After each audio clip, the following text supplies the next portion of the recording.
பொம்பளைங்களுக்கு தான் வெக்க வரும், ஆம்பளைங்களுக்கு வெக்கமே வராதோ. ஆம்பளைங்க வெளிப்படுத்த மாட்டேன், பொம்பளைங்க வெளிப்படுத்துவாங்க.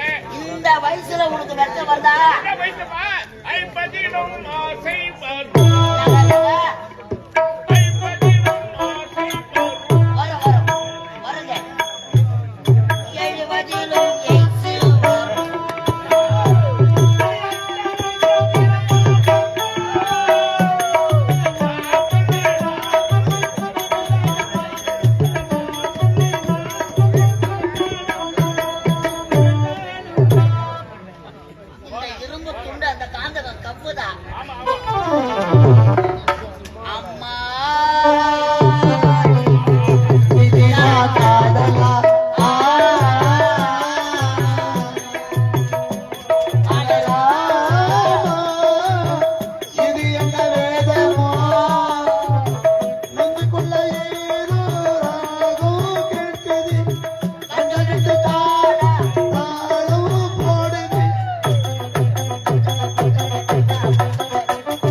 காதல் பாட்டு இந்த வயசுல ராஜராஜ சோழன்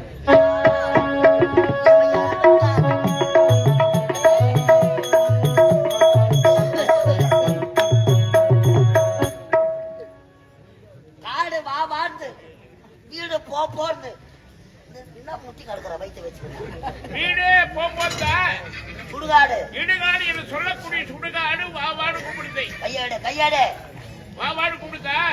நாளைக்கு சாவ போற கிழவனா இருந்தா கூட சரி, ஆம்பளைங்களுக்கு கதை எப்படி ஆடு தெரியுமா? பொம்பளை பார்த்த உடனே எனக்கு பொண்டாட்டி வேணும் வேணும் வேணும் வேணும்னு ஆடும். முன்னாடி ஆடி கொடுக்கும். ஆனா பெண்களுக்கு வயசாகி போச்சுன்னா ஆம்பளை தலை எப்படி ஆட சொல்லலாம், பொம்னாட்டி தலை எப்படி ஆடும் தெரியுமா? எனக்கு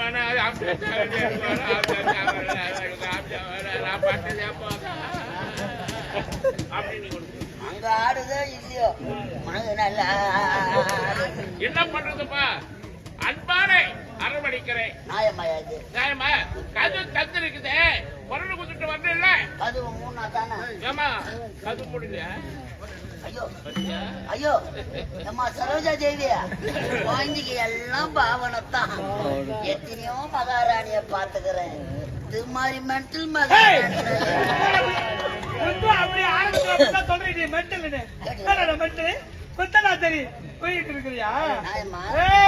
வயதுக்கு வந்த பசங்க இருக்கிறாங்க. போன் பண்ண 5 நிமிஷத்துல ரெடி ஆயிடுறாங்க.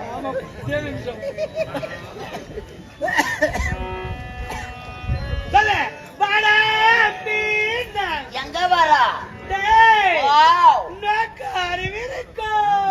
நோக்கியா கம்பெனி தான் மூடிட்டாங்களே. அது இல்லடா, உனக்கு அறிவு இருக்கான்னு கேட்டேன். அடமானம் போட்டுட்டு புத்தி இருக்கான்னு கேட்டேன். போகியம் போட்டு இல்ல புத்தியே இல்ல. எதுக்கு தான் நீ வந்த? நீ உத வாங்க. நீ வாங்க போற. நீதான் மாமு நல்லா வாங்கி கிடக்குறீ. நீ அப்படிலாம் சொல்லக்கூடாது. இதெல்லாம் கதவு திறந்து போட்டு நீங்க செய்யக்கூடாது. டேய் அம்பி, நீ பாத்துட்டியோ? நீ பாத்துட்டு சொன்ன உடனே உனக்கு வெக்கம் வெக்கம் வெக்கமா வருது அம்பி. ஆமா எனக்கு மாமாவுக்கு வெக்கமாக்குதான் கரோட்டு குழம்பு வச்சு ஊத்து. மாமா குடிச்சு சொரிச்சுங்க எடுப்பாரு. பாலக்காட்டு பக்கத்தில் ஒரு அப்பாவி ராஜா அவன்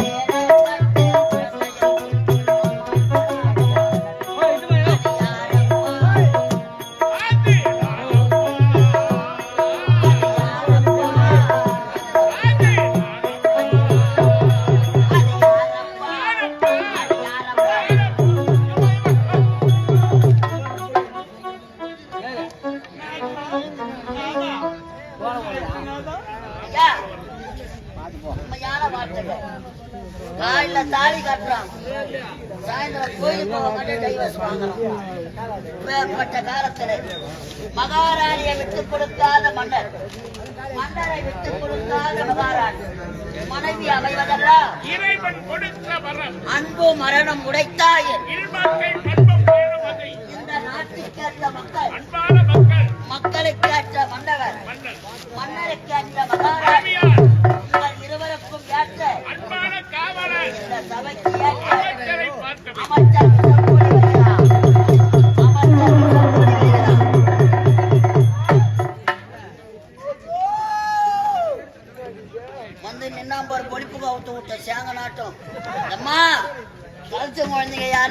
தான் எழுப்பி வீட்டுக்கு தும்பிடுவோம். ஏய், எதுக்கு? யாரோ நம்ம ஊருக்கு யாவல் விட்டுட்டுக்கிறாங்க. புது வீடு கட்டினா திஷ்டி பொம்மை எங்கே தேடாதீங்கோ. நல்லா அர்த்தம் விட்ட பணமரம் மட்டும் நின்னுக்கிறான் பாரு. ஒரு 5 அடி சவுக்கு குடிச்சு மட்டும் எடுத்தாங்க. அடுத்து விட்டு பணம் வரும்.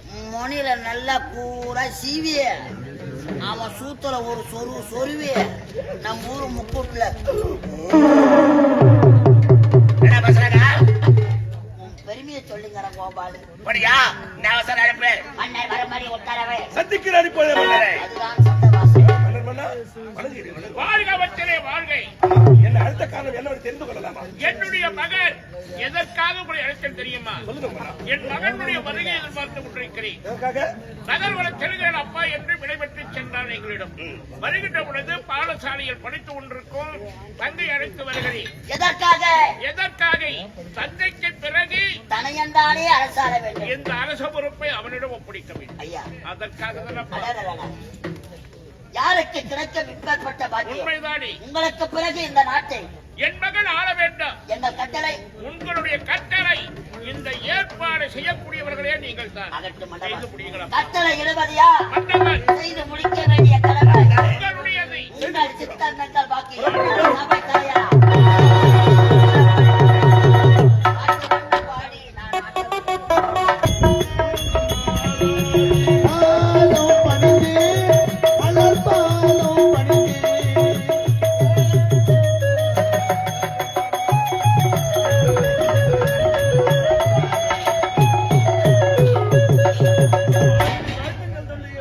மகளே முரளி, மகளே முத்தழகி, ஆண்டவருடைய இல்லாமல் ஆண்டவருடைய அருளத்தை பல்லாண்டு கால பல கோடி காலங்கள் வாழ வேண்டும் என்று மனமாற குணமாற வாழ்த்துகிறேன்.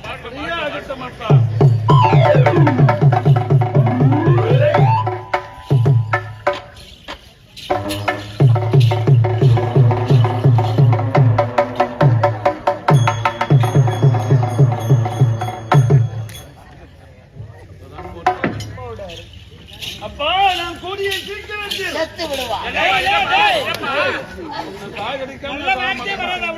நன்மைகளை சேர்த்து விடுவார். கேட்டாயோ துரியோதனா? வருகின்ற 18ஆம் நாள் போரிலே பீமசேனவர்